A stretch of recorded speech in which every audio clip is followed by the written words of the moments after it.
Los espíritus elementales de la naturaleza. Versión digital gratuita. Por Jorge Ángel Libraga Risi. Prólogo. A medida que se acerca el final del conflictivo siglo XX y se levantan del caos de la inconsciencia colectiva los monstruos milenarios del materialismo, el ateísmo y la maldad, ha surgido, por la vieja ley de la compensación, un interés redentor respecto a la faz oculta de la vida. Este interés, que puede ser motor de insospechadas transformaciones de la sociedad, se ha visto también afectado por el medio en el cual se desarrolla, y sobre ciencias ocultas se han puesto a opinar cuántos pudieron hacerla, olvidando que toda ciencia, exotérica o esotérica, tiene también su propia raíz, su propia teoría y su propia práctica. Es dañoso improvisar, y si se quiere inventar, hay que hacerlo según las leyes naturales que rigen los inventos. Ignorar esta metodología básica lleva a un tipo de ciencia ficción en donde se toma por real lo que no existe, y se pasa de largo ante las realidades, siendo el resultado final un amasijo de ignorancia y desconcierto que provoca desplazamientos de la atención, hacia lo instintivo y lo efímero, quemándose rápidamente, con mucho humo y poca llama, lo que pudo constituir un faro de esperanza y un foco de conocimiento alejado del intelectualismo que ha convertido al siglo XX en un fracaso, y en cámara de tortura para millones de hombres. Ante este apogeo de la farsa disfrazada de verdad, queremos aportar una pequeña pero verídica luz. Y esta entrega no responde a ninguna finalidad mezquina que espere premios de aprobación o de retribución. Es un acto puro de amor.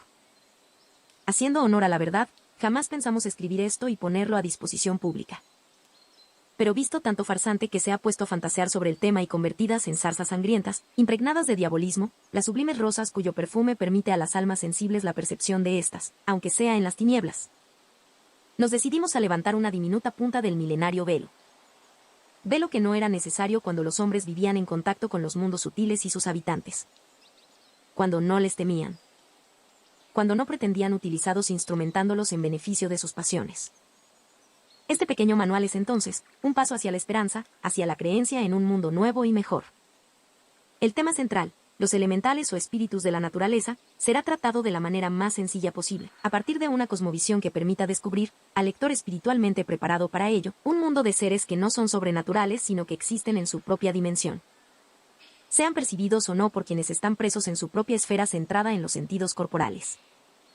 El materialismo del siglo XIX no podía concebir la televisión y el sonido de la voz humana transmitida, a distancia, cabalgando ondas de energía para las cuales no existen los muros más espesos ni los obstáculos físicos. Tampoco, que se pudiesen ver los huesos de un ser vivo a través de su carne.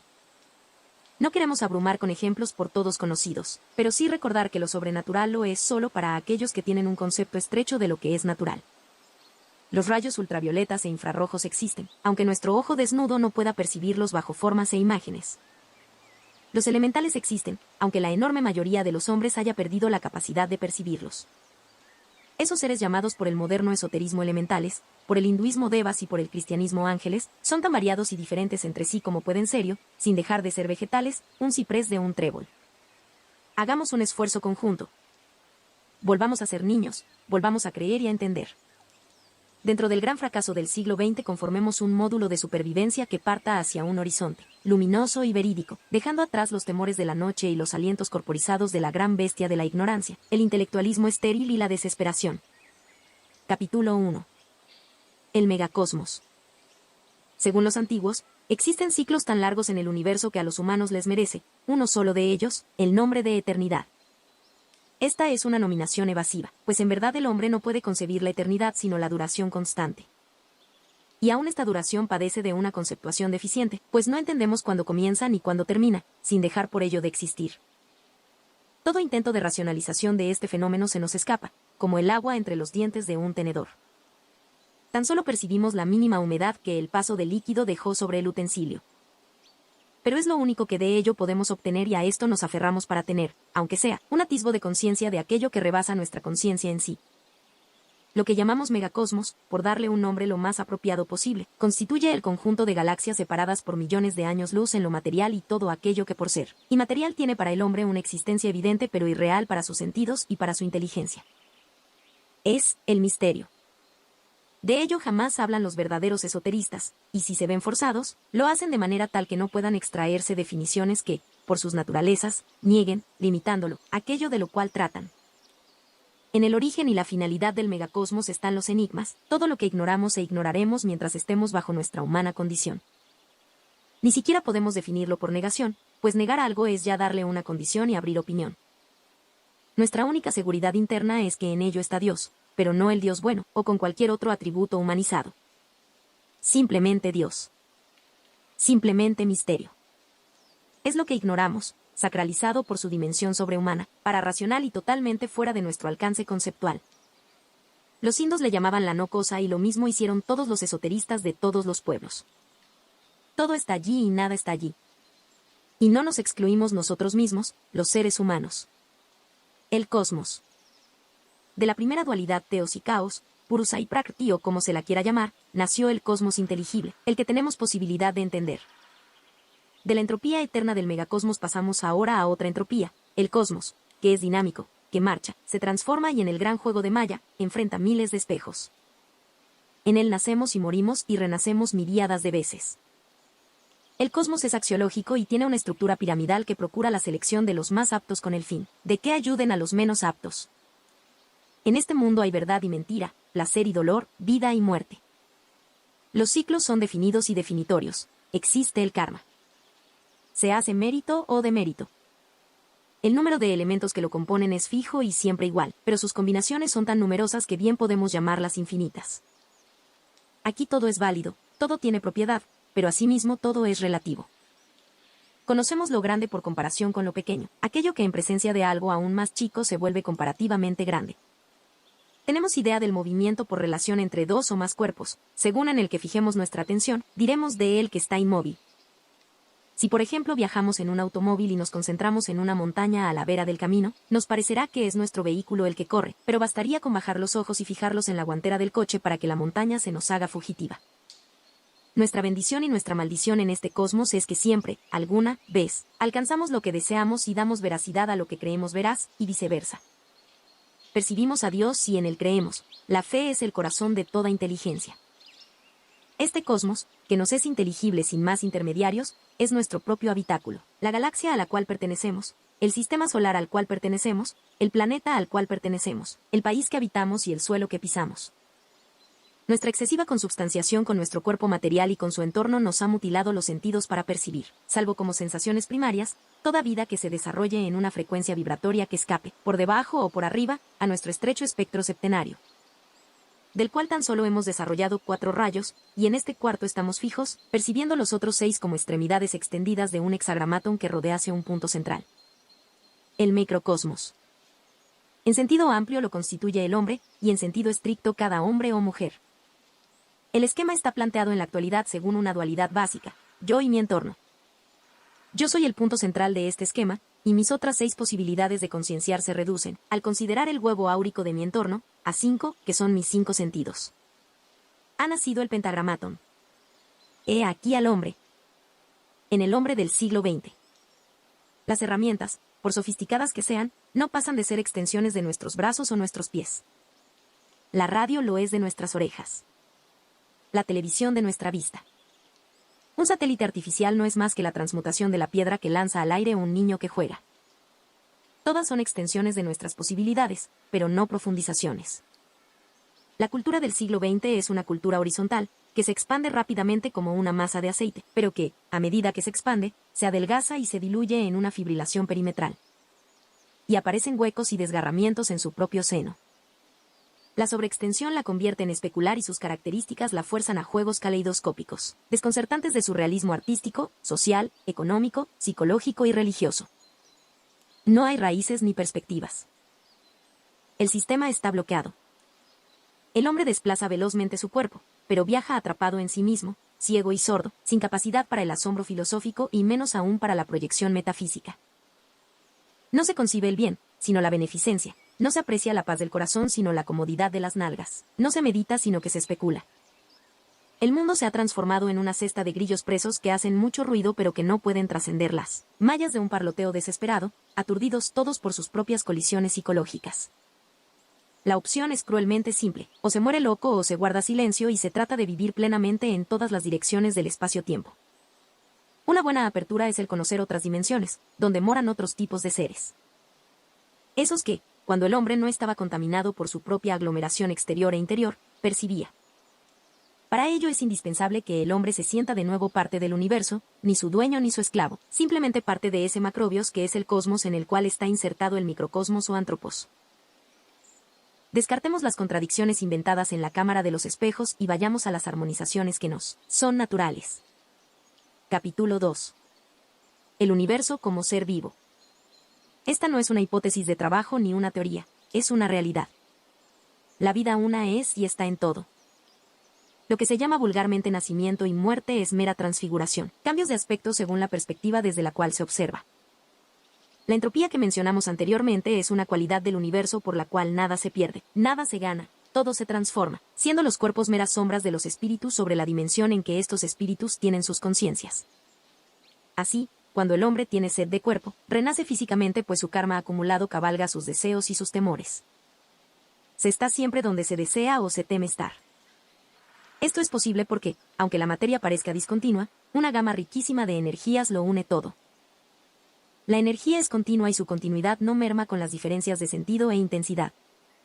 El mar embravecido o tranquilo, en baja o alta marea, no deja de ser mar. No confundamos el ser con sus cualidades. Incluso la existencia es solamente la primera cualidad del ser. Dado que el ser es, por propia definición, también existe. O sea que vive. La vida del ser o de Dios, de este Dios que sí podemos percibir e interpretar sus obras pues es Dios en el cosmos, o Dios cósmico, o Anima Mundi, es el Jiva de los indos, el Mahaprana que es soporte de todos. Los módulos pránicos, por pequeños que sean, modelados por la inteligencia y sostenidos por la voluntad.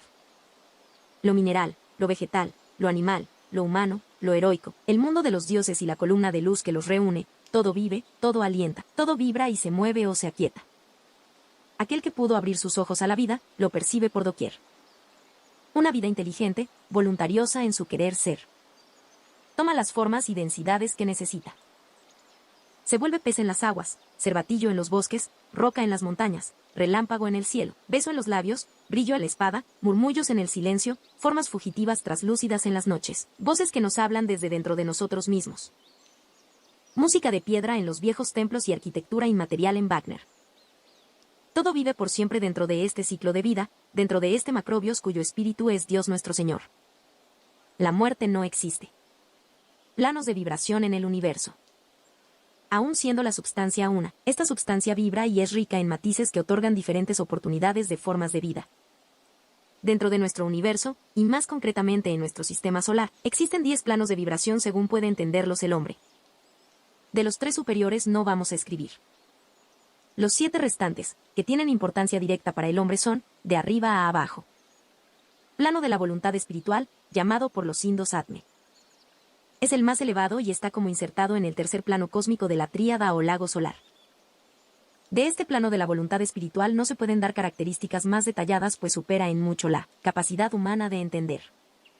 Está más allá de la mente y aún de la intuición. Es el gran Amenti de los egipcios, el vértice superior del rombo de los magos, del cuadrado mágico bañado en la luz de Amón, y es el gran azul, el Nilo celeste donde navega la barca de millones de años, una forma de mencionar a la barca que boga, en la eternidad. Plano de la intuición, llamado por los indos Bui, el plano de la luz desde donde parten todas las iluminaciones espirituales, representadas por la aureola que nimba las cabezas de las imágenes de Cristo o de Buda. Es el mundo de los deves o ángeles y de aquellos que han llegado a la gran santidad. En este plano, la relación sujeto-objeto-cualidad se da simultáneamente, pues el tiempo, por lo menos desde el punto de vista humano, no existe allí. Es la mansión del amor, de la concordia. Allí está Shangri-La, el jardín maravilloso donde los lotos jamás cierran sus pétalos, según la vieja creencia BUD de chinos y tibetanos. Plano de la mente, llamado por los indos manas. Aquí moran las series numéricas y los arquetipos. En este plano tiene el hombre insertada su chispa mental o el llamado cuerpo causal, sombra luminosa de sus potencias aún no desarrolladas en los 2 planos que le son superiores. Es la morada del yo totalmente diferenciado o ego. Es el plano de los ideales, de las ideas puras, del ser individual. Para los egipcios es Horus en el horizonte. Es el plano del vehículo del Espíritu Santo y la sustancia de la parte superior de la copa o Graal. Plano de la mente con deseos, llamada Kama Manas por los indos. Es la sala de los espejos. La sede de la multiplicidad y de la multiplicación de las formas. Es el cofre de las alhajas. del brillo o luz reflejada y de la oscuridad, la mansión de Pandora. La esperanza y el miedo.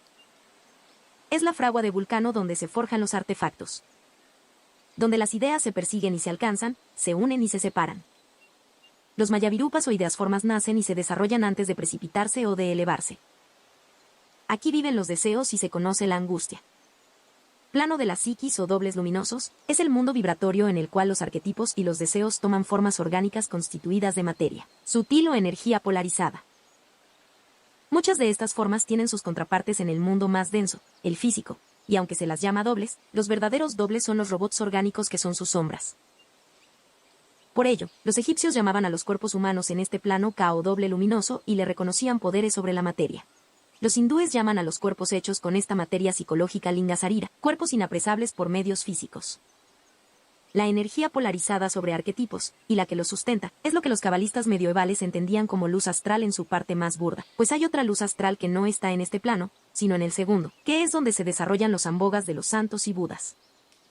Como cada uno de estos mundos tiene a su vez en sí el reflejo de todos los demás, aparte del propio, aunque los anales de recuerdos, llamados en India anales acásicos, no tienen su raíz aquí, pues necesitan de sustancia mental para registrarse. Es en el subplano mental de este plano o mundo psíquico en donde se reflejan los recuerdos y hacen que las vidas pasadas de los hombres lleguen hasta su conciencia y puedan verse.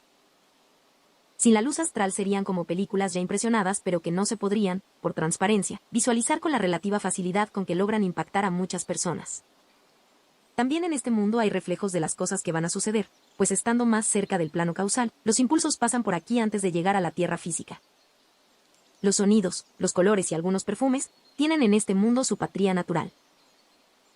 Ya veremos más adelante cómo los elementales extraen de este plano la raíz del armónico adorno con que visten a la naturaleza. Plano de la energía, llamado por los indos plano pránico, en donde los egipcios sitúan su llave de la vida en su más terrenal expresión, que se manifestaba como Ankh.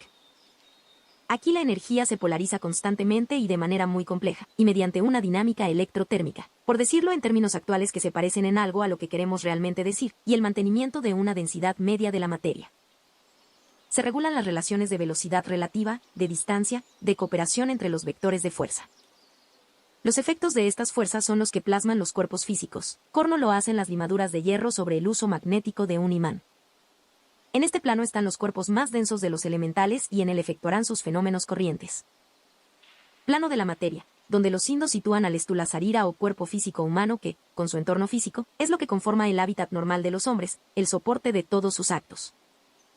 Es el mundo de la substancia, el Malkut de los cabalistas, siempre movido y coloreado por el Sekina. Es, efectivamente, el mundo de la dualidad por excelencia. Si la definición clásica de materia es la de todo aquello que puede ocupar un lugar en el espacio, hagamos la salvedad que ese espacio debe ser físico. Tan físico como la materia, y ese espacio no es más que la sombra de la energía, la limitación de la libertad, en cuanto le otorguemos a esta controvertida palabra el significado de atributo del ser. Más allá de la imagen restrictiva materialista de los seres como pluralidad dialéctica carentes de la suficiente realidad para ser en sí, la energía desacelerada se convierte en materia visible a los ojos físicos. Atrapada y amontonada en nódulos gravitatorios, la energía se transforma en cosa, con sus propiedades, algunas intrínsecas y otras que uno vienen desde planos más sutiles, corno en el vulgar caso de la radioactividad, expresión registrada de la actividad íntima de la materia. Pero eso que llamamos intimidad es a la vez profundización y escape de la cárcel estrecha de la materia, cárcel en verdad tan solo de barrotes, pues los vientos energéticos la traspasan continuamente. Y recordemos que los mismos barrotes no son más que viento detenido o desacelerado. Para los esoteristas hay dos mundos que no tienen realidad, el primero que mencionamos, por estar muy por encima de nuestra posibilidad de captación y al cual tan solo hacemos referencia por habitar en la cualidad de la voluntad, sinónimo filosófico de existencia, y el último o físico, por ser solo la sombra pasajera de divinos objetos, en marcha hacia objetivos que no son perceptibles desde la perspectiva materialista. Pero en esta irrealidad tenemos nuestro cuerpo carnal, con el cual nos hemos encariñado tanto los humanos, y nada más que por ello debemos darle importancia y validez, ya que las cosas tienen el valor que les otorgamos. Fuera del valor real que cada una pueda tener, para el hombre esto es así. Imperioso y circunstancial. Cuando se está sediento en el desierto, vale más un vaso de agua que una tonelada de diamantes o una pintura pompeyana. La vida es tenida por bien y la muerte por mal. Todo se rige en base a esta primordial dualidad. La vida una no es percibida corrientemente. Capítulo 3. ¿Qué son los elementos? Según conceptos milenarios sobre la constitución del cosmos, este estaría constituido sobre la base de un solo elemento. Esto respondería al concepto de unidad que prima sobre los posteriores procesos de armonización de las dualidades de los inteligibles. Pero siendo el arquetipo uno, la sustancia debe ser, por fuerza, una en esencia. A esto se referían las publicaciones de Demócrito sobre el átomo como parte indivisible sobre la que se asentaba el cosmos. No es el llamado átomo, que desde hace medio siglo el hombre desintegra, al que se refirieron los antiguos griegos. El que hoy llamamos átomo, que literalmente significa sin partes y por lo tanto indivisible, no pasa de ser una micromolécula integrada a su vez por muy variados elementos. El átomo de los clásicos está más allá de todo lo que conoce la ciencia actual. Pero en el plano manifestado en que nos movemos y nos es dado percibir y entender, podemos afirmar que existen 4 elementos: la tierra, el agua, el aire y el fuego. Estos 4 forman 2 cruces generativas interpenetradas, ya que la tierra y el aire tienen movimiento horizontal y el agua y el fuego, vertical. Así, la tierra es fecundada por el agua y el aire es fecundado por el fuego. De estos cruzamientos surgen elementos vitales que se caracterizan por su impulso y acción benefactora para el hombre, la fertilidad material y la fertilidad energética. No han de entenderse estos 4 elementos como la tierra física, el agua física, el aire físico y el fuego físico, sino como grupos mucho mayores que se representan exotéricamente por los 4 nombrados. Asimismo se corresponden con los 4 planos inferiores de la naturaleza: la tierra con lo físico, el agua con lo energético, el aire con lo psíquico y el fuego con lo mental. En alquimia son los 4 estratos que se plasman en el interior del atanor. En la base, la sal, en el medio las 2 formas de mercurio, y en la parte superior el azufre coronado por el fénix de fuego, forma de quinto elemento que en estado natural es imposible hallar, pues es muy inestable al estar aún en su etapa formativa. Los 4 elementos influyen en las características de las cosas y así oímos hablar, aunque no siempre con conocimiento de causa, de vegetales de agua, de piedras de aire o de signos zodiacales de fuego. En verdad, los 4 elementos son como 4 impulsos o notas musicales fundamentales de nuestra naturaleza, dentro de la tónica de unidad dinámica, que la caracteriza, que permite que estas 4 modalidades se interpenetren y sean arquitecturadas por el plan divino que nos rige. ¿Qué son los elementales? Son formas de vida dentro de los elementos. Obviamente es muy difícil explicar las características básicas que habrían de definidos, pues al no estar sus cuerpos en el plano estrictamente físico en que se desarrolla nuestro entorno visual y auditivo, o mejor expresado, al no estar sus cuerpos en la posición en que nos es fácil ver las cosas, aunque puedan estar de alguna manera en lo físico, se nos aparecen como inexistentes fantasías de los hombres primitivos o de los niños desocupados. Estas formas de vida tienen sus cuerpos en el plano pránico y no por debajo de este.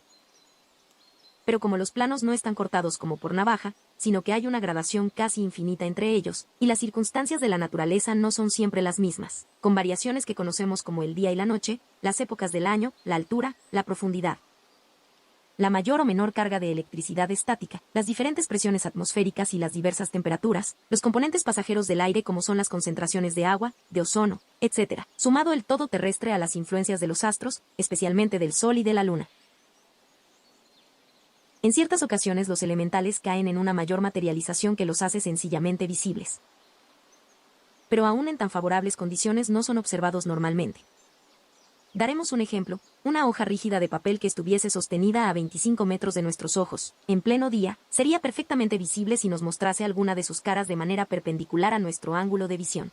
Pero si estuviese de perfil e inmóvil, o se moviese al mismo tiempo que aquello que le sirve de fondo, sería en la práctica invisible para los que no estuviesen a la espera de su presencia. Difícilmente la podría percibir aquel que a priori negase la existencia de esa hoja de papel y no pusiese ninguna atención en descubrirla. Esto explicaría, aunque luego tocaremos más extensamente el tema, porque las páginas de los viejos libros, las tabletas de arcilla, los papiros y los pergaminos están llenos de referencias a los espíritus de la naturaleza y en cambio los elementos culturales de nuestra forma de civilización materialista y positiva carezcan de esas referencias. Para un conjunto humano que llega a negar alma a los vegetales y animales que vemos, tocamos y devoramos, para quienes la fidelidad amorosa de un animal doméstico o la presencia y compañía vivificadora de un árbol o un rosal no dice nada más allá de formas y colores que atribuye a la casualidad o a más o menos inventadas leyes genéticas mientras los despoja sistemáticamente de todo atributo metafísico. Es difícil explicar la existencia y presencia de los espíritus de la naturaleza. De allí que este intento no está dirigido a los pocos, ni tiene intenciones elitistas, sino que, ofreciéndose a todos, da por descontado que mientras no varíen aún más las características materialistas de inmediata herencia, serán sus propios lectores los que se autoexcluirán de sus beneficios. ¿Qué antigüedad registrada tienen los elementales? Según las enseñanzas esotéricas, son más viejos aún que el hombre mismo sobre la tierra. Ellos, habitantes, guardianes y consubstanciados con los elementos, existen como formas manifestadas desde que el mundo existe. Cuando este era tan solo una masa de gases radioactivos y materia incandescente, los elementales del fuego lo velaron, al aparecer los gases estables en su composición química y la época de los grandes vientos. Los elementales del aire cuidaron que la evolución de esos incipientes gases y su estratificación sobre la recién consolidada corteza terrestre se volviese cada vez más apta para las formas de vida física que estaban planeadas. Cuando los gases se hicieron pesados y se precipitaron como las primeras aguas y éstas cubrieron la casi totalidad del planeta, dando lugar a las primeras formas realmente materiales de vida. Los elementales del agua trabajaron y fueron modificando el primitivo aspecto del líquido elemento, en aquel entonces fuertemente sobrecargado de materias pesadas en suspensión, cosa que le daba una característica casi coloidal en los asentamientos. Mientras que las altas olas rozaban con sus espumas aún no blancas las nubes bajas y compactas. Más tarde, como inmensas tortugas aletargadas, surgieron los escudos continentales, y sobre ellos velaron los elementales de la tierra dándoles características de fertilidad y ayudando a la enorme población forestal que posibilitó formas de vida superiores y la plasmación de la humanidad misma. Cada cosa en el universo tiene su espíritu guardián. El planeta también lo tenía y a él obedecían las jerarquías de los espíritus de la naturaleza cuando empezaron los días y las noches. Aún lo tiene y lo tendrá hasta su desaparición. Es el Yanchoan del libro tibetano de Xian, el alma resplandeciente que rige la tierra, o el anima mundi de los latinos, pues anima y mueve, y no hay que confundirlo con el espíritu o ego planetario del cual la tierra física sería el cuerpo.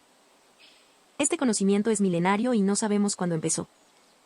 Desde el mencionado libro tibetano hasta todas las demás referencias de la antigüedad, nos hablan de estos procesos que a la sombra de nuestra alienación científica pueden parecernos cuentos para no dormir.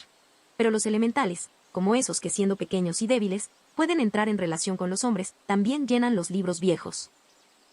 Desde Sumer hasta Egipto y desde China hasta lo poco que sabemos de las culturas de América y del África Negra, pasando por Polinesia y los habitantes de las zonas cercanas a los polos, y llegando a los siglos que nos precedieron en la civilización de Europa.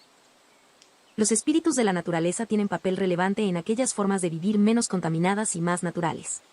Narraciones sobre genios, gnomos, ondinas, elfos y toda la extensa gama de elementales, atiborran la historia de la humanidad de tal manera que sin ellos no sería igual su desarrollo ni su narración, como podemos comprobar desde el mito de Enkidu y Gilgamesh, pasando por la Odisea homérica. Las sagas de Arturo y Merlín, hasta los que enseñaron a danzar a Isadora Duncan e inspiraron los vidrios de Gallet. Hasta hace muy poco, sus representaciones adornaron las proas de los navíos, y aún tienen cientos de estatuas en el mundo, bien en los parques, bien sobre las rocas que dan al mar. Las abuelas, en el tiempo en que los niños eran niños, los adultos y los ancianos, bien estuviesen en posesión de títulos universitarios, de nobleza, o fuesen analfabetas, contaban a sus nietecitos, sobre los espíritus de la naturaleza, deliciosos cuentos donde los personajes eran ondinas, gnomos, hadas, elfos, de los que se describían características de forma y de vida, prodigios y apariciones. La misma creencia católica en un ángel de la guarda que cuida a las criaturas hasta que cumplen los 7 años, tiene raíces mucho más antiguas que el propio cristianismo, y desde la Arcadia hasta América todos creían que los niños, por su pureza y fragilidad, tenían un espíritu guardián que les evitaba muchos accidentes y protegía de las fieras, dándoles asimismo orientaciones para volver a sus casas cuando estaban perdidos.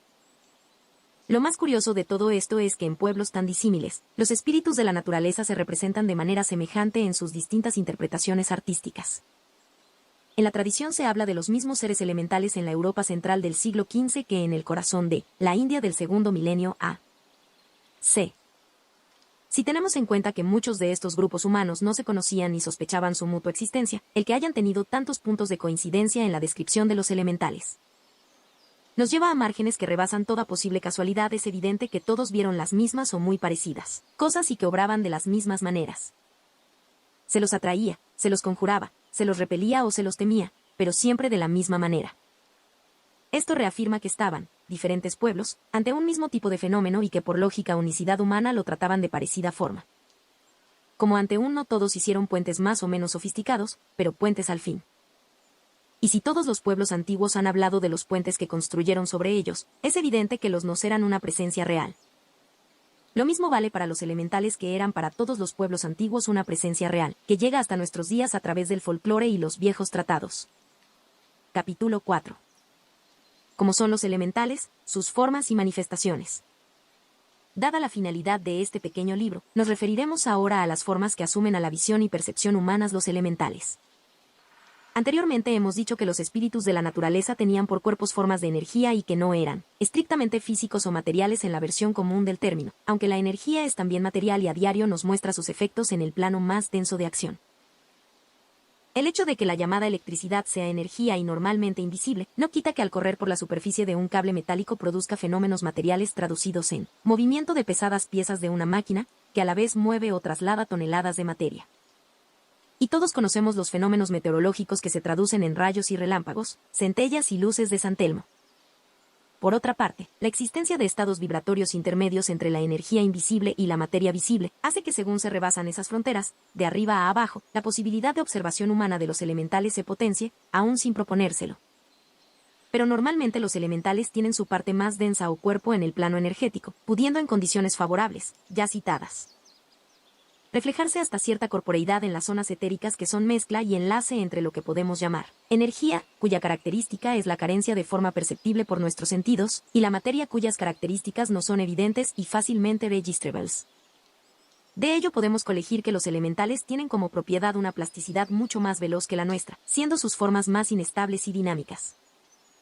Cuando esas formas se lentifican es cuando se corporizan y su visión se vuelve más fácil, bien por factores naturales que mencionamos anteriormente, o bien por la voluntad de quien quiera verlos. Voluntad que ha de ser fuerte pero no agresiva, pues cualquier inestabilidad en ella repercute en los espíritus de la naturaleza y los ahuyenta hacia sus refugios energéticos y a los juegos ópticos propios de su extraordinario poder para disimularse en los mismos elementos en que habitan. Aunque sus variedades son prácticamente infinitas, como también lo son las de todos los seres vivos, podemos citar algunos ejemplos clásicos de elementales.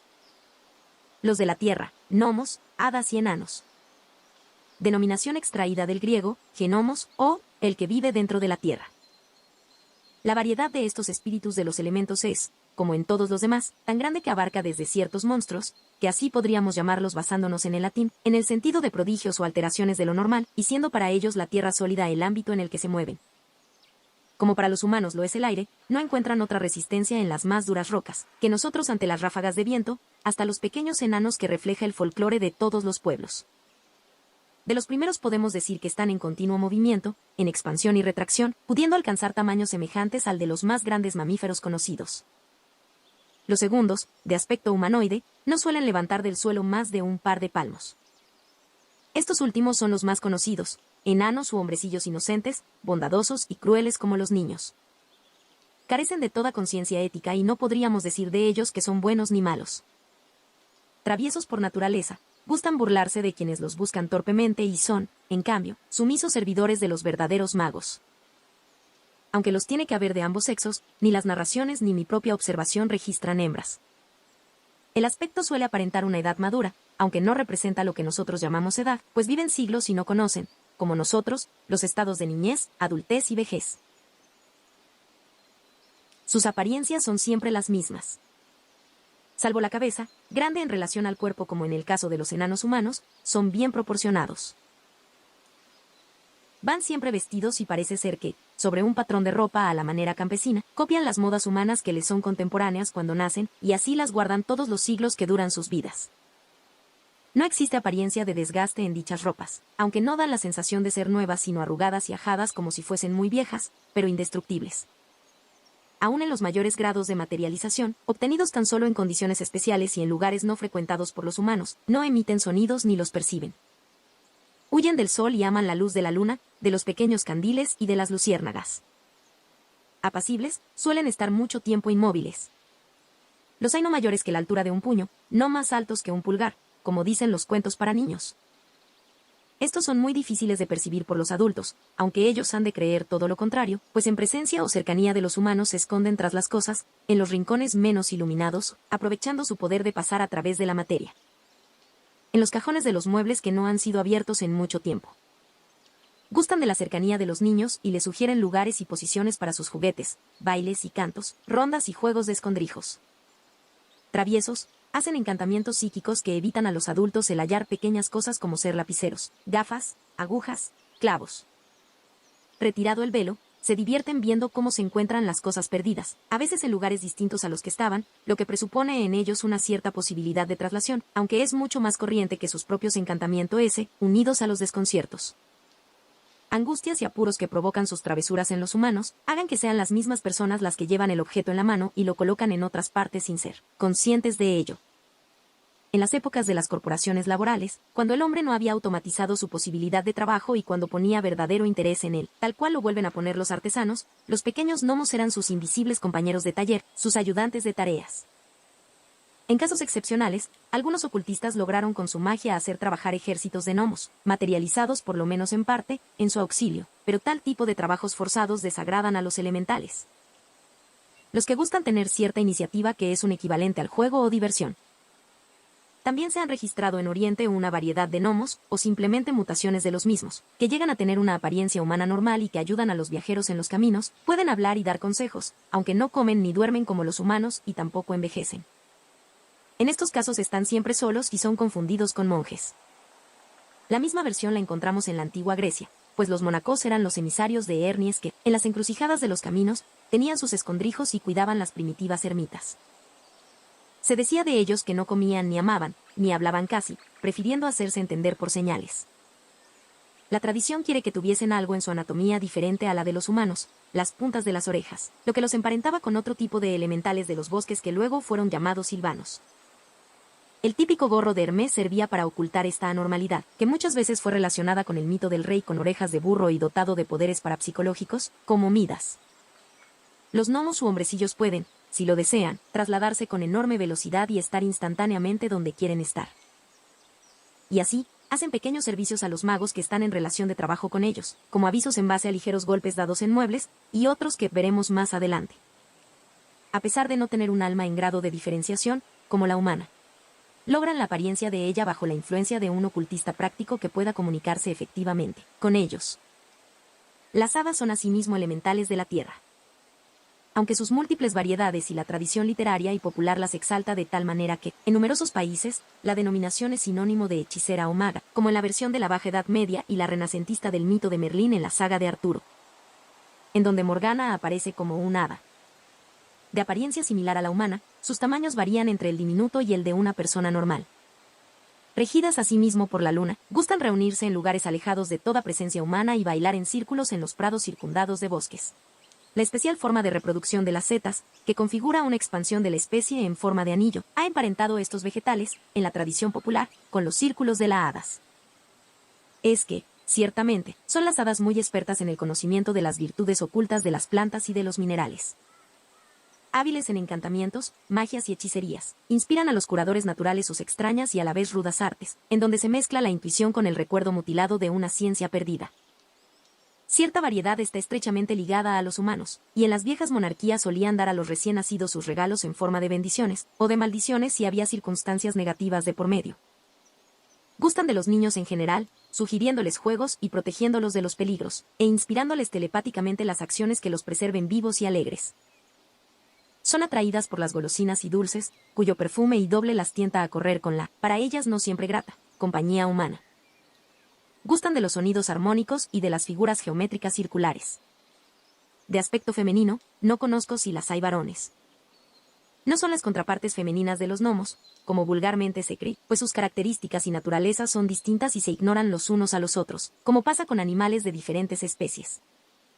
Los del agua, sirenas, nereidas, ondinas, ninfas. Las llamadas sirenas, lo son de la superficie del agua de mar. Sirenas, del latín siren, del griego seiren, son las que encantan o seducen. Relacionadas con la música en la antigüedad, se las hacía hijas de Melpómene.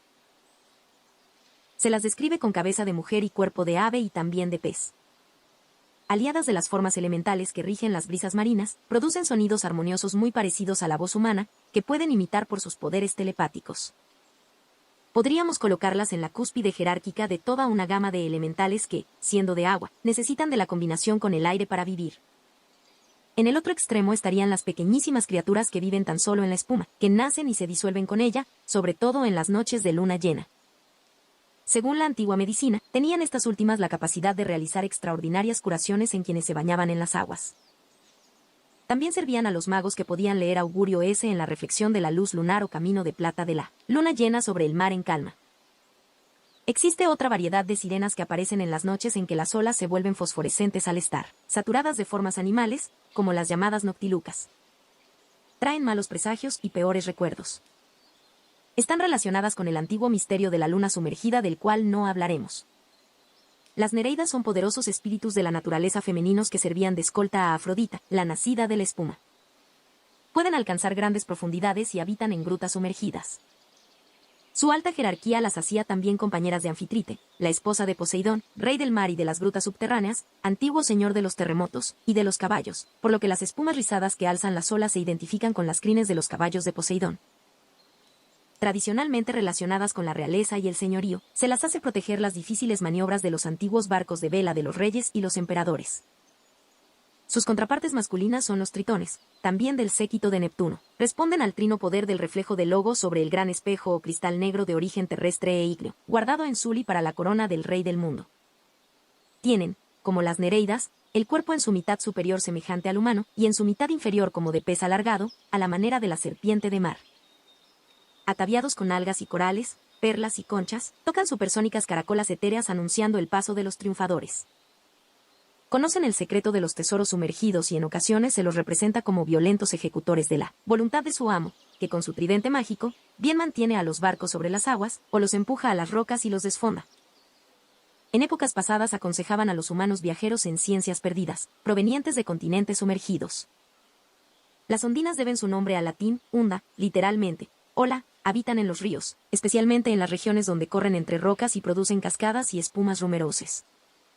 Otras variedades son marinas y viven en las costas y playas, siempre en lugares recogidos, donde haya oquedades. Su forma se parece a la de una mujer en su parte superior, teniendo indefinido el cuerpo de cintura para abajo o semejando lienzos siempre húmedos que lo recubriesen. De muy largos cabellos, nadan a enorme velocidad y en muchas ocasiones se confunden con las nereidas. Las tradiciones las pintan peinando sus largas cabelleras en actitudes muy femeninas y en general dan una sensación de debilidad y fragilidad si las comparamos a la pujante y orgullosa fuerza de las nereidas. En la antigüedad se atribuía a estas criaturas el tratar de encantar a los viajeros que, en parajes solitarios, se detenían junto a los torrentes, los invitaban a sus grutas a beber un licor mágico, que les hacía enfrentarse con sus propios engendras interiores. Solo los puros y fuertes podían vencer y liberarse de peligrosos pactos con las ondinas, de ojos hipnóticos y dueñas de ciertas joyas, probablemente anillos, que ofrecían con la intención de que el caballero que las aceptase quedara de ellas prendado y rendido. Las ninfas, cuyo nombre proviene del latín linfa, agua, y del griego ninfe en relación con las fuentes y manantiales, son elementales de apariencia femenina, bellísimas, que habitan en lagos y en aguas tranquilas. Son asimismo guardianas de los manantiales escondidos en la foresta. A las ninfas se les atribuye un aspecto totalmente humano hasta el extremo de no diferenciarse de las mujeres. En la antigüedad se les atribuía el ser guardianas de los remolinos y ser tanto maléficas como benéficas, mostrando un carácter caprichoso y delicioso a la vez que podía tentar a los mismos dioses. De aquellos tiempos nos llega muy vivida la imagen enjollada de Aretusa, reflejada en las cerámicas de culturas helenísticas de la Magna Grecia, generalmente recipientes en relación con el agua, bien sola o mezclada con vino. Es característico su complicado tocado de perlas y cintas sobre los trabajados cabellos. En la saga de Arturo, emparentada con la del rey del mundo y el mago Merlín, es una ninfa la que devuelve de los lagos las espadas mágicas que darán fe de realeza a los galantes caballeros. Asimismo aparecen en la llamada mitología germánica en relación con Tannhäuser. Emblemas de belleza venusíaca, las ninfas están relacionadas con el amor sublimado y celoso, y contrario al amor carnal. Sus venganzas contra los caballeros que les son infieles suelen ser terribles. Eternamente hermosas y jóvenes, poseen ese secreto de la continua juventud a la que están condenadas, y castigan otorgando la tan discutida gracia de no morir. Pero su inmortalidad no es la espiritual y consciente, sino la deshumanizada, y la tradición quiere que sus intentos amorosos tengan por fin el humanizarse y adquirir un sentido humano de la vida y de la muerte. Criaturas enigmáticas. Son expertas en encantamientos, en metales mágicos y en piedras preciosas en el seno de las cuales se pueden ver cosas lejanas, pasadas y futuras. Los del aire, silfos y elfos. El nombre de las criaturas elementales que denominamos silfos es de difícil raíz etimológica, probablemente galorromana y derivada de los sonidos que producían los vientos en las arpas druídicas que, como las eólicas griegas, solían suspenderse colgando de los árboles sagrados para interpretar una música no humana. Estos espíritus de la naturaleza se caracterizan por vivir exclusivamente en el aire. Son muy difíciles de percibir dada su naturaleza inestable, fluídica, dotada de muy veloces movimientos de tal modo que el investigador debe clavarlos en algo que no se mueva para poder hacer el más somero estudio. Este sistema enfurece a los silfos y les causa dolor. No tanto por la sujeción en sí, sino porque se les priva de movimiento, sin el cual desfallecen y llegan a morir. Es su necesidad constante el correr y trasladarse. Tan solo tienen apariencia humana en su cabeza, pues el resto del cuerpo, de difícil estudio, es parecido a la imagen que tenemos de los ángeles, pero menos apacibles y no siempre con solo 2 alas. Tampoco estas alas, en los casos de elementales del nivel en que los estamos describiendo, son tan blancas, agradables ni emplumadas como las de las imágenes griegas, romanas y cristianas. Estas han sido extraídas de tipos de elementales superiores de los cuales haremos referencia más adelante.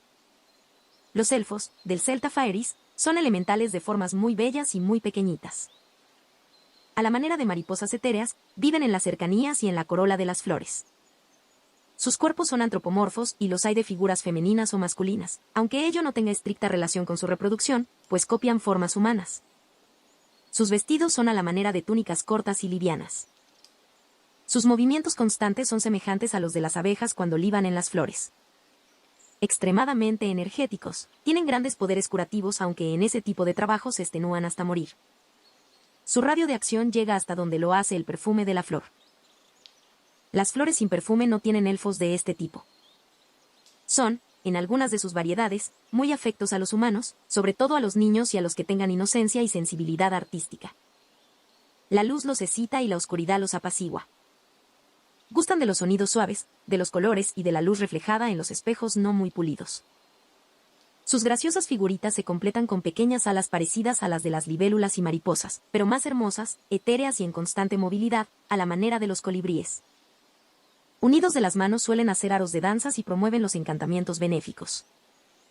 Sus tamaños varían entre un palmo de altura hasta menos de 1 centímetro. A veces se aquietan, como si durmiesen, en actitudes muy dulces. Otras, parecen estar pensativos u oyendo lo que los humanos no pueden oír. Son la gracia angelical personificada. Los del fuego, las salamandras. Estos elementales son los más alejados en sus formas a la humana. El nombre que reciben tiene un oscurísimo origen etimológico oriental, de aportación árabe, que los relaciona con la famosa Universidad de Salamanca, que en el bajo medioevo europeo gozaba del esplendor de la plenitud del Islam. Ciertamente, allí se efectuaron estudios y trabajos sobre alquimia, y bajo este término genérico se cobijan multitud de conocimientos, entre ellos los de los espíritus de la naturaleza, en especial los que calientan y también coronan el atanor. En el fuego de las chimeneas se les puede ver a la manera de serpientes negras, preferentemente en posición vertical, que se mueven velozmente y se retuercen sobre sí mismas. El tamaño de las salamandras varía, desde el de pequeñas lombrices que se mueven en los fogones y hogueras, hasta las enormes que plasman las curiosas formas de los relámpagos y los rayos. Nadie que no tenga santidad y experiencia debe atreverse a intentar algún contacto con estos poderosos seres, pues también rigen los impulsos electrobiónicos que corren por el sistema nervioso humano. Hay metales que las adormecen y contienen, de manera que pueden colaborar en la eficacia de un amuleto con formas de magia demasiado peligrosas para ser comentadas sin los previos compromisos que hacen a los hombres incorruptibles. Otras variedades de elementales. Aunque este tema será desarrollado en otro capítulo, creo prudente señalar que los espíritus de la naturaleza que hemos descrito son solo los ejemplos más típicos de aquellos que se han reflejado fuertemente en el llamado folclore y en la tradición de los humanos. La gama de elementales es inmensa, desde los regentes de los planetas y aún de las estrellas, hasta los que mantienen con su vida la de los átomos. En los misterios de la antigüedad se hacía referencia a ellos. Se los representaba con figuras geométricas, palabras sin aparente significado y cifras numéricas hoy incomprensibles. Las referencias son veladas e indirectas. Es imposible encasillados en uno solo de los elementos. Son los que rigen los momentos del nacimiento y de la muerte de todos los seres manifestados y también de las cosas, el traspaso de las almas por los distintos umbrales. Los que se mueven en un espacio-tiempo que no es el que conocemos y en el que vivimos. Son los que vigilan la marcha del reloj de la historia desde afuera de esa maquinaria de causas y efectos, encadenados de manera lógica. Los que cuidan de los anales en donde se puede leer el pasado y el futuro. Son ángeles y demonios. También los dragones cuyo aliento calienta la tierra. Las almas de los cristales geológicos que reinan sobre la estratificación de los minerales y que han condensado la luz de estrellas desaparecidas a nuestra vista. Los genios de las joyas. Otros, aprisionados en formas mentales de los dioses, a través de los eones esperan el momento de comandar las delicadas operaciones del nacimiento y de la muerte. De las galaxias, son los que habitan los cometas, ya sea los que fecundan determinadas zonas del espacio para que nazcan nuevos mundos, o los que quedan como último resto de otros astros pasados y derivan hacia los cementerios de estrellas. Asimismo, los más simples cometas que enlazan, como electrones de valencia, un sistema solar con otro. Y más cerca nuestro, son los que moran en las entrañas de los volcanes y de las nubes. Los que manejando invisibles pinceles, pintan los amaneceres y los atardeceres. Los que despiertan la vegetación en primavera y la adormecen cuando se acerca el invierno. Los que rigen la suerte en los cruces de caminos, en grutas encantadas y en montañas mágicas. Son los genios que dan y quitan dones. Los que tocan la frente de los elegidos y los que hacen resbalar los pies de los que cayeron en desgracia. Quien escribe esto sabe que en nuestro materialista siglo XX lo que acaba de mencionar suena a cuento para niños o a ciencia ficción. Y así debe ser, pues estos conocimientos vienen del pasado y del futuro. Son desconocidos e ignorados en el presente. Pero, sin embargo, se refieren a realidades, algunas de las cuales se hacen sentir nítidamente en la vida e inspiración de muchas personas, aunque la educación recibida les bloquee la capacidad de percibir o imaginar las causas. Y aceptan lo que pasa con estólida resignación con la característica amargura o la animalesca alegría que surge de estar sometidos a la enanocracia. Quien no pueda salir de la jaula del materialismo, jamás podrá percibir estas maravillas ocultas en la naturaleza ni verá las huellas de los pasos de Dios sobre la tierra. Capítulo 5. ¿Cómo viven los elementales? Supervivencia, sociedad y religión. Aunque más adelante lo explicaremos más largamente, debemos partir de la base de que toda observación y estudio de los elementales por los humanos refleja las características de los primeros aunque fuertemente teñidas y deformadas por las características propias de los segundos. Podríamos pensar que al no tener el hombre actual conciencia de la existencia de los elementales, estos hacen su vida libremente según sus propias naturalezas. Esto es falso. Cuando los hombres ignoraban la existencia de las bacterias, al someter sus alimentos a temperaturas altas mediante la inmersión en agua hirviendo o a la exposición directa de una fuente de calor, destruían los microorganismos y los modificaban obligándolos a encapsularse. Sin importarle al fenómeno la conciencia que de ese fenómeno tengan cualquiera de las partes afectadas. De la misma manera los hombres, con sus diferentes formas de vida, más o menos mecanizadas e intaxicants, con sus desperdicios propios y los de sus actividades laborales, con sus ansias y sus temores, con sus cambios de formas religiosas en ciclos de tiempo relativamente cortos para los elementales, les afectan profundamente. También los elementales modifican las vidas de los hombres, pues intervienen en los fenómenos climáticos, en la fauna y en la flora, especialmente la no doméstica, y aún en las formas de sentimiento y pensamiento individual y colectivo de los seres humanos. Supervivencia y formas de reproducción. Al referirnos a los elementales de una forma tan genérica como lo estamos haciendo, no podemos establecer promedios mínimos ni máximos en la vida de estos. Pues es tan grande su variedad que algunos, como los ya mencionados del espuma, se manifiestan durante pocos segundos o aún fracciones de segundos, y otros, gigantescos habitantes de los abismos marinos o de los macizos montañosos, viven docenas de miles de años.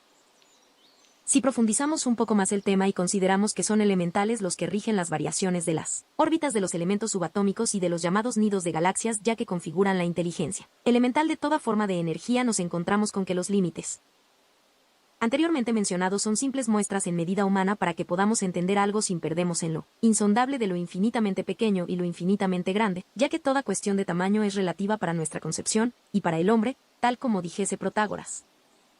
El hombre es la medida de todas las cosas. Es probable que el lector, cada vez que se mencionan los elementales en cuanto rectores de las fuerzas de la naturaleza, como las que se manifiestan en el constante marchar de las cosas, ya sea de las corrientes eléctricas, las atracciones gravitatorias o la circulación de la sangre, piense que estamos corporizando e inventando espíritus y seres en donde tan solo existen relaciones entre masas de materia o de energía.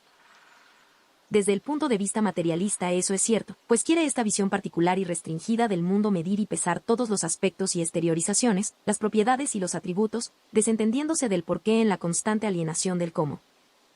Así, nadie puede definir lo que es fuerza si no es por los efectos que la hacen perceptible, aunque para la mentalidad exotérica esto basta. Y si no basta, se recurre a la muletilla de la casualidad y se la pone en la cabecera del desfile de los acontecimientos. Gracias al desarrollo de la técnica en la especialidad de computación, podemos hoy hacer en segundos cálculos que miles de hombres no habrían podido hacer consumiendo todas sus vidas en ello. Y tenemos comprobado que la suma de casualidades con que se quieren explicar los fenómenos naturales es imposible. Al contrario, queda cada vez más demostrado que existe una causalidad con una evidente cascada de causalidades que dan sentido a la vida y a sus movimientos, puesto que las computadoras, después de todo simples ábacos perfeccionados que son programados según la capacidad inteligente de quienes las manejan, muestran que con lo poco que sabemos ya basta para negar la casualidad de los fenómenos naturales, y que existe un sentido de la vida, un inmenso plan. Un ritmo como de danza en el universo y asimismo, que si consideramos tan solo materia y energía como dos formas menos y más sutil de una misma cosa, el universo se detendría, pues en su ecosistema hacen falta elementos inteligentes y sensibles que prevengan en lo posible los accidentes, que activen a manera de invisibles catalizadores determinados procesos, y que justifiquen una forma de psiquismo de la naturaleza que vamos descubriendo.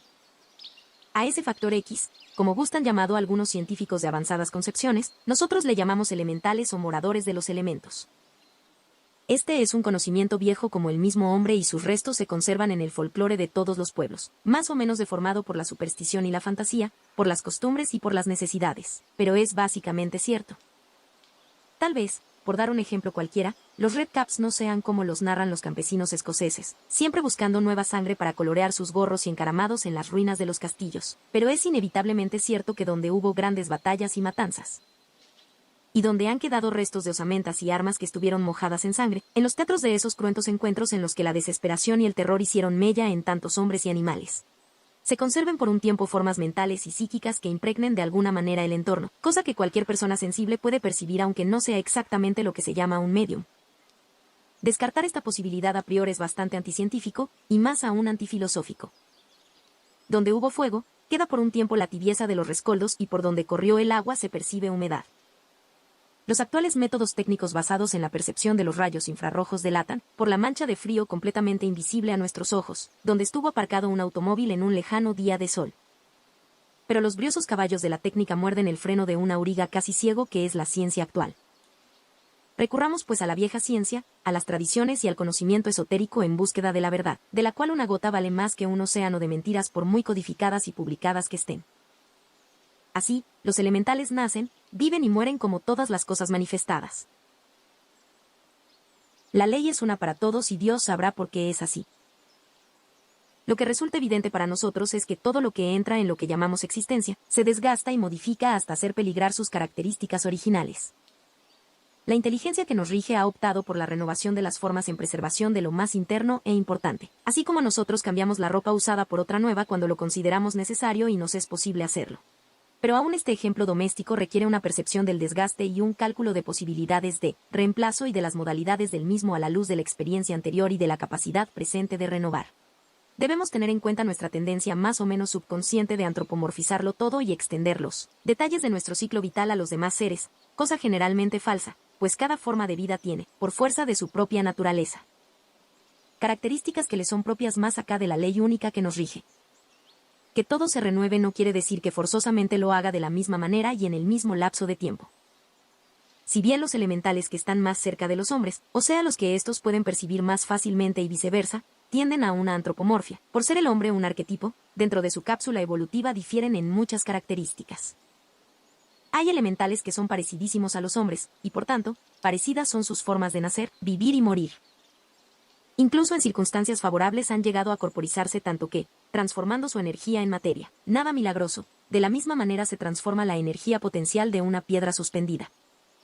En el cúmulo de fenómenos físicos de su caída, se hacen visibles y se cristalizan los gases pasando del estado invisible al líquido y al sólido, o las grasas y proteínas se transforman en tejido adiposo visible y tangible en el cuerpo humano, han convivido con las personas. Y hasta mantuvieron con ellas amoríos y guerras. En algunos de los casos han sido detectados como espíritus de la naturaleza, bien por su extraordinaria longevidad, por parir las hembras sin necesidad de cordón umbilical o por la sangre de otro color que la de los humanos. Asimismo se han visto rodeados por los fenómenos que hoy llamamos parapsicológicos que la cuidadosa observación de nuestros antepasados no ha dejado de registrar, como ser el dar evidente vivificación a los pastos con solo danzar sobre ellos, o poder señalar con toda seguridad el lugar exacto de tesoros escondidos, vetas de metales preciosos o aguas subterráneas.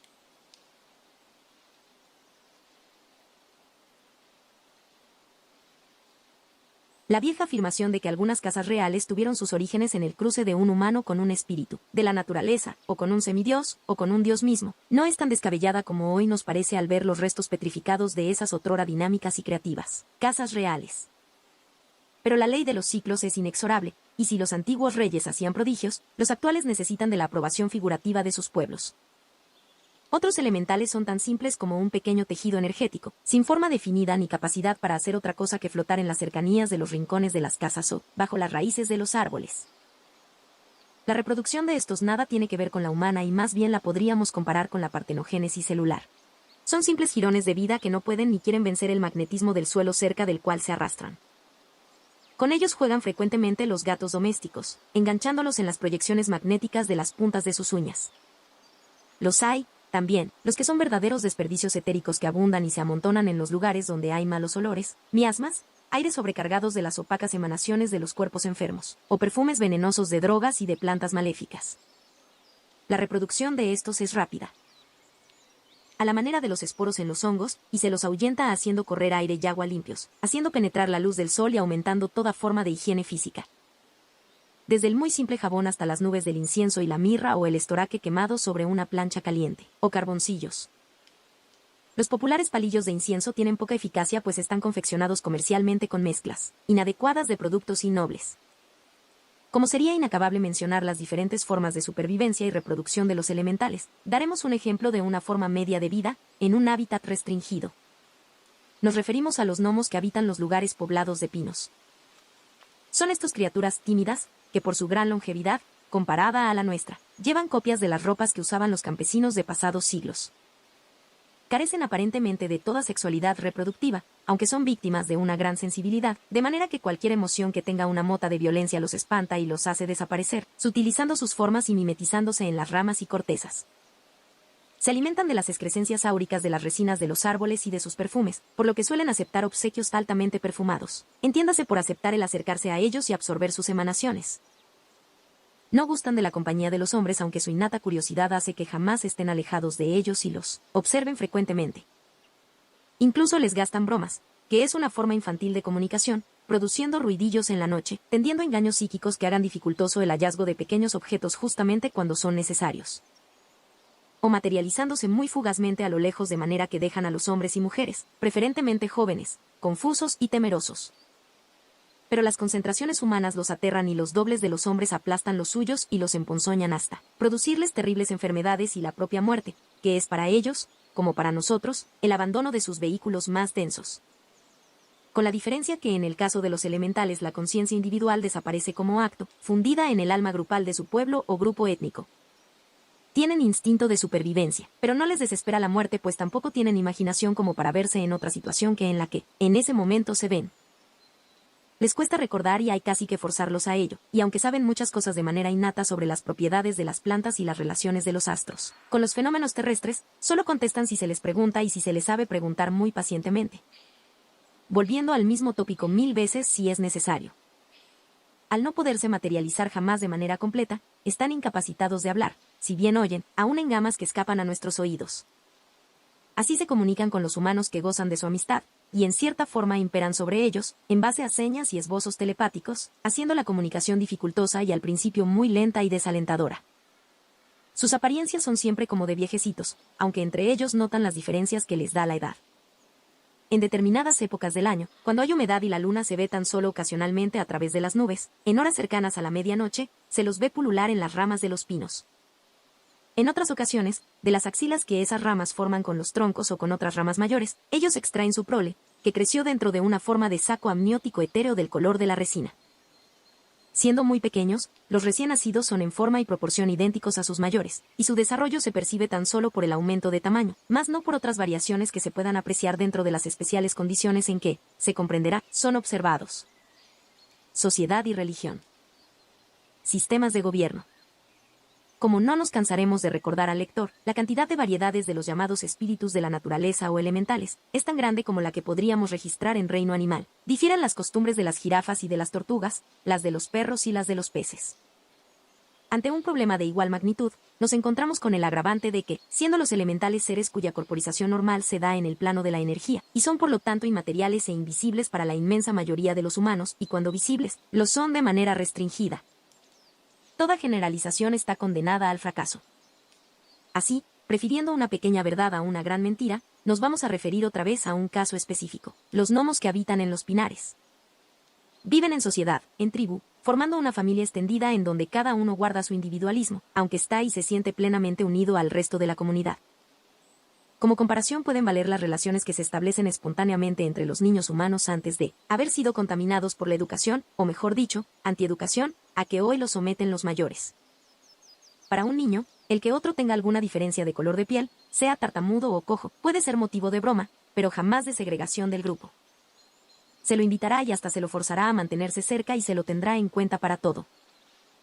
En donde los niños y los elementales pueden mostrarse individualistas es tan solo en pequeños secretos y travesuras que no quieren comunicar a los otros, como si de algo mágico se tratase. Esta sociedad no es comunitaria, a la manera de la que propone Platón y la casi totalidad de los sociólogos de una manera u otra, tal vez porque no cabe en las expectativas de los elementales la noción de progreso y no pueden concebir un estado, en el verdadero sentido y según la definición platónica del mismo. Cada elemental trabaja y vive para sí pero en apretado compañerismo con los demás, y aparte de algunas cómicas rencillas, sabe que puede contar con todos, aunque se cuidará mucho de no interferir la labor de los otros sin necesidad. Si bien tienen el alimento aparentemente asegurado, por lo menos en lo inmediato, y no se nota desgaste en sus ropas y saben prepararse sus propias medicinas, se los ve constantemente ocupados. No se entienda por esto que están en febril movimiento a la manera de las abejas de una colmena. Pero el espíritu es el mismo, aunque el ritmo aparezca como mucho más apacible y libre. Más adelante escribiremos sobre sus ocios y juegos. Ahora lo hacemos del trabajo, aunque en los elementales todas las formas de actividad y modos de vida están de alguna manera eslabonados y es difícil saber dónde termina una para empezar la siguiente. Los elementales están muy relacionados con el reino vegetal, el animal, y aún el humano, si les permitiésemos, con una vida más cercana a la naturaleza, acercarse a nosotros. Velan incansables sobre labores tales como las de repasar el aura de las plantas, hoja por hoja, y de los pastos brizna por brizna. Refuerzan con inyecciones energéticas las partes poco vigorosas. Y mediante formas de excitaciones de unas fibras sobre otras alcanzan a modificar la orientación de una rama o de una hoja para que realicen mejor los fenómenos fotoquímicos y físicos que permiten vivir a los vegetales y ayudar al entorno con sus exhalaciones. Magnetizan a los animales, los atraen o los espantan según las conveniencias. También tratan de hacer lo mismo con los seres humanos, especialmente con los niños muy pequeños, pero son rechazados por los ruidos destemplados de las maquinarias, por los olores de los insecticidas y por los vapores alcohólicos. Y muy especialmente por las formas astrales de cólera y por las ideas forma de maldad, usurpación o asesinato. Los elementales de los pinares, salvo en las difíciles excepciones en que alguno de ellos entre en relación y brinde obediencia a un humano, no se alejan jamás de 1 metro área restringida, normalmente alrededor de un árbol cada grupo y de un bosque todos juntos. Su forma de sociedad es semejante a una teocracia, pues cada grupo tiene un monarca, pero este cumple con funciones que podríamos llamar religiosas y su mandato no emana de elecciones ni consensos, sino de la gracia otorgada por el espíritu, genio o tótem de la tribu. El sistema de gobierno es absolutamente natural, o sea piramidal y popular. Una jerarquía inamovible, proba, ejemplar, que trabaja y se preocupa más por su pueblo que por sí misma, no negando sus atenciones a nadie. Los pocos culpables por faltar a la observación de esta ley milenaria de la costumbre tradicional son apresados, amonestados y puestos a trabajar en tareas vigiladas hasta que poco a poco se reintegran a una comunidad que no les recordará jamás sus delitos. Si así podemos llamar a lo que más bien parecen simples olvidos o productos de interferencias psicológicas que tan solo hallarían en lo humano paralelo con algunas formas de locura obsesiva no peligrosa. El rey es el rey como el agua es el agua y la luna es la luna. A ningún elemental se le ocurriría discutir eso o ponerlo en duda.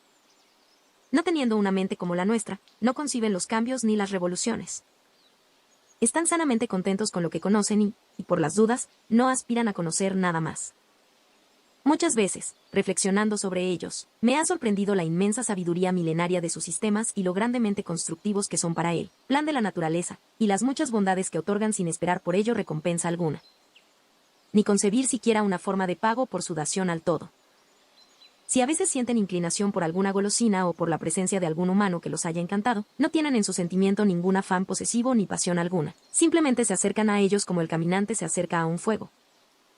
a veces más por curiosidad y por la busca de un dulce y suave placer que por otra cosa. Los elementales tienen sus secretos, equivalentes a nuestros secretos de estado, y no sé por qué el rey es el rey ni por qué sus ayudantes son elegidos por el de entre los muchos del grupo.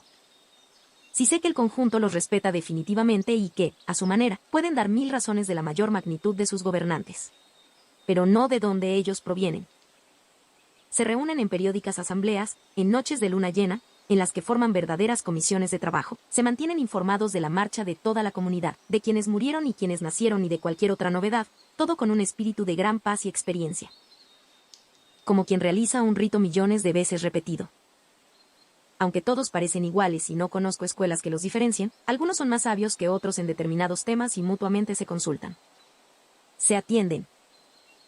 Se ayudan. Ante un humano aceptado por ellos, le llevarán de uno a otro para tratar de contestar sus preguntas ante las que hay que estar siempre preparado para lentísimas y fraccionarias respuestas que luego habrá que encajar unas con otras, para lo cual los elementales parecen totalmente incapaces. El humano que haya logrado entrar en su encantamiento y se haya hecho amigo de uno de ellos, se convertirá automáticamente en su amo, pues otra forma de relación que el mando y la obediencia no entienden. Su mismo sentido de compañerismo entre ellos no es más que el compartir determinadas ordenanzas y deberes, obligaciones y derechos. Así, obedecerán al humano mientras éste a su vez respete sus naturalezas y no les obligue a hacer nada que esté en contra de sus costumbres y aceptaciones. En estos casos, se esfuerzan muchísimo en ser útiles y hasta llegan a materializarse puntualmente para hacer sonar fuertemente una puerta o golpear un mueble, adelantando la llegada de su amo a su casa, por ejemplo. Es tan armónica la forma de sociedad que mantienen que, cuando por excepción, alguno de ellos está bajo la influencia de un humano, otros le hacen sus trabajos pendientes y le ayudan en todo lo posible a que cumpla bien su nueva tarea. De alguna manera es para todos una inocente y dulce alegría que alguien del reino humano, al que admiran mucho, se comporte benéfica y respetuosamente con alguno de ellos. Cada uno tiene un nombre y por él se reconocen, aunque por razones rituales lo cambian periódicamente. De sus respuestas se extrae que son muy conocedores de todas las ciencias naturales, incluyendo la medicina y la astrología. Pero su sapiencia es heredada, práctica, y no sabrían teorizar sobre los fenómenos registrados y evidentes. Llevan el arte intrínsecamente y gustan de bailar y hacer sonar rústicos instrumentos astrales, así como de combinar las vibraciones que nosotros reconocemos como colores una vez plasmadas en las cortezas, las hojas y las raíces. Ya narraremos algunas labores de otras variedades de elementales. La religión de los elementales que habitan los pinos es una forma de naturalismo que se centra en el culto al espíritu del árbol que los cobija. A él hacen ofrendas de danzas y de aportes de energía astral y energética. Como sumo sacerdote actúa el rey, pero todos participan de manera activa, no debiendo entender al rey sacerdote como un intermediario sino como un maestro de ceremonias. Tienen sus épocas para estos cultos, así como tienen épocas para nacer y épocas para morir. Una sola alarma, que yo sepa, los congrega a deshora, y es la aparición sobre la superficie de la tierra de unos enormes monstruos elementales que habitan en las profundidades, y que estirando una trompa succionadora los tragan, alimentándose aparentemente de ellos, en gran cantidad. No he registrado medios de defensa contra la amenaza, sino la simple evasión y prevención. Un árbol no muere hasta que no muere su raíz. Cuando ello ocurre, sus elementales servidores y devotos hacen una compleja ceremonia para trasplantar el genio o espíritu del árbol que fuera de su contenido material, asume en los pinos una extraña forma alta, alargada y casi humanoide, a una semilla o retoño. Todo el pueblo, ayudado por los demás pueblos elementales del bosque, si los hubiese, ayudarán en la ímproba tarea de que el nuevo árbol crezca sano y libre de plagas, depredaciones e incendios. Cuando llegue a un cierto número de años y cobre una forma adulta, lo convertirán en el centro religioso del grupo, y el ciclo recomienza. Más allá de este totemismo que a los humanos puede parecer estrecho, los elementales tienen una sensación religiosa superior, como de algo que fuese el dios del árbol y del universo todo, al que ven como un inmenso árbol cuajado de estrellas. Coincidiendo misteriosamente con las tradiciones del árbol luminoso que aún recogen el cristianismo, el brahmanismo y los cabalistas hebreos. Pero evitan referirse a ello demostrando una prudencia y practicidad mística de la cual los humanos suelen estar desprovistos. Así, supervivencia individual, sociedad, religión y esbozo de Estado, se funden en una sola forma, o mejor dicho, sentido de vivir, sin mayor conciencia de la inmortalidad, pero no concibiendo la muerte como nada definitivo sino como una expresión más de los ciclos de la naturaleza, inexorable y, dentro de sus alcances, inmutable. Esperamos que esta información te sea útil. Bendiciones.